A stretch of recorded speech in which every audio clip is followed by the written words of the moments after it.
Hello mga piyonang ina. Na-miss nyo ba ang chismis ng buhay ko? O eto na nga, sisimulan ko na. Nung Biyernes nga pala, pinagluto ko si ate ng okoy. Paborito nyo kasi yung okoy lalo na kapag kalabasa. Pero masarap din kung magkahalo yung kalabasa at saka yung kamote.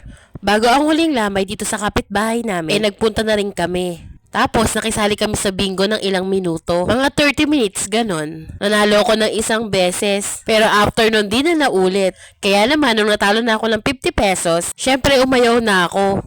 Baka maubusan ng pambaho yung dalawa kong anak.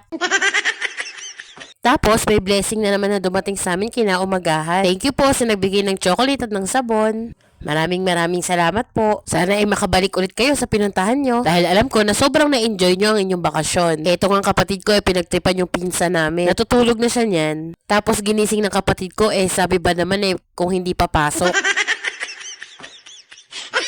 Ayun, bumangon yung pinsan ko. Tapos lumabas dahil papasok nga daw siya. Diba, ang lakas ng trip ng kapatid ko? Pinagawa ko din pala ng sandwich yung anak kong bunso. Mahilig kasi siya sa sandwich na may lettuce. Shout out nga pala sa asawa ko.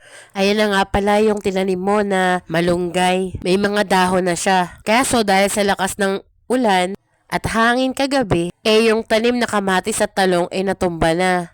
Pero at least yung malunggay, lumalaban pa din. Sa lakas nga ng ulan kagabi, pumasok sa loob ng terrace yung tubig. Ayun, yung 3 sapatos, basa. Buti na lang hindi pumasok dun sa loob ng sapatosan namin. Kaya naman nilipat ko muna ng pwesto dahil tag-ulan na. O siya, hanggang dito muna yung chismis ng buhay ko. Bukas ulit.